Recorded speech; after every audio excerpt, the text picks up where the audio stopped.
Selling food is a huge business. It's wonderful. And behind every ad campaign is a food stylist. We use margarine most of the time because of the color. These are the people who make food look irresistible in the advertising. These drinks look better than real life. At the Food Stylist Convention in Minneapolis, we learned what it takes to make cereal look perfect. You want to come over some of the flakes. That's hair tonic they're using instead of milk, which might wilt the cereal. My recipe for fake ice cream. This isn't ice cream, it's Crisco shortening. And they can light it, they can try big scoops, little scoops. We can play around with this all day long. Food styling makes all the ads look great, and they can be very seductive. So rich, so creamy. The food industry spends $34 billion a year to market their products. One strawberry blasted honeycomb. And these particular ads, who do you think they are designed for? I'm so hungry. Must have my Pringles, no way. It is estimated that the food industry spent more than $12 billion last year promoting food they want children to eat. It is twice what they spent 10 years ago. Kids are a very dynamic audience. Paul Kernett is an advertising executive who specializes in marketing to children. Why is so much time and money spent advertising to children? Kids are, in many ways, unsocialized. They are fresh-eyed. They are open to new ideas. Kids are big business. There's no question about that. Most of the food that is advertised to children is processed food, and it is exactly what children are buying. Yummy! Children spend more of their own money on food than anything else, more than on CDs or movies or clothes or toys. And the public health implications of children's diets are enormous. The problem is that most of the foods that are marketed to children are unhealthy foods.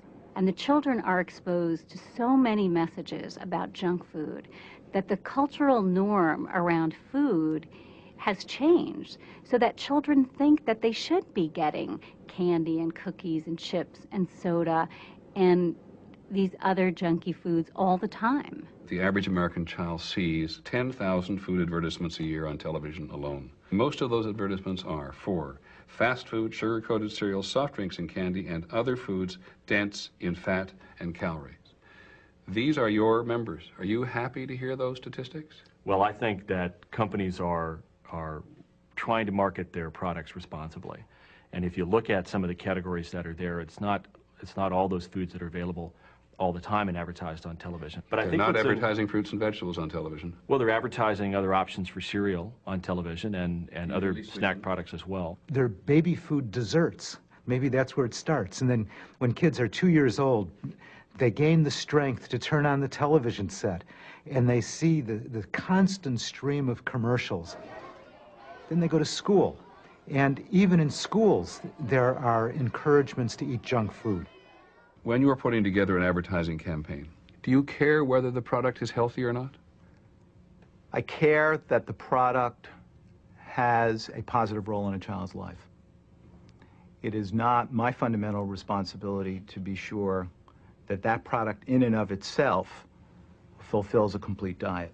Have you played a role in making less healthy products appealing to children, thereby increasing their desire for those products? I've played a role in making all kinds of products appealing to kids. And the issue of less healthy is a judgment call that you can make. But you know what's less healthy. You know where asparagus and soda pop line up. You are absolutely correct that I am not going to get the same return on investment for a client in advertising asparagus and spinach to a kid as advertising some of the so-called less healthy products to kids. Guilty as charged. Don't you know nothing? Have you noticed how most food is marketed to kids, directly to kids? Dabble your applesauce and turn it green. They put cartoon characters all over the package, including characters from Disney, the parent company of ABC News. Candy for breakfast? They turn candy into breakfast cereal. Ooh, snackometry time. They encourage kids to eat junk food in school. And they tell kids they can win money if they buy certain foods. Find the one Oreo that turns your milk blue, and you could win $1 million. They probably won't get a lot of money. But if children eat them, they will get a lot of calories. And if you are the parent of a small child, we can almost guarantee that they're asking you to buy some of this. That's what the industry wants kids to do. Parents that I talk to who have young children tell me that the last thing in the world they want to argue with their kids about is food. And the marketers know that. And so they deliberately target the advertising to generate what they call a nag factor. My kids, for example, pestered me endlessly to buy Lucky Charms cereal, which was the one that we had the most fights over when they were young. And every now and then I'd let them get it. It was too much trouble arguing with them. And here is something ironic. The people who make the ads often blame parents for not protecting children from the effects of the advertising that they've created. More often than not, children who nag their parents to buy them any kind of product are children and parents in whom the relationship is fundamentally flawed. Sounds a little bit like you're criticizing the parents for not doing a good enough job. I am. I think that there is a parental abdication of responsibility and limits in terms of what is appropriate for their kids. If companies think that parents should be making decisions about their children's food, then they should market child-oriented food products to parents. But they don't. They're bypassing the parents, and they're talking directly to our kids and trying to get our kids to nag us to buy their unhealthy products. Snack! Children's diets are clearly influenced by all this advertising. Let's eat. There is so much research to show that what you show children on TV affects their intake, and the amount of children's TV that's dominated by food, and the total amount of our TV budget that's dominated by food commercials is enormous. All the marketing to children is feeding an epidemic of childhood obesity.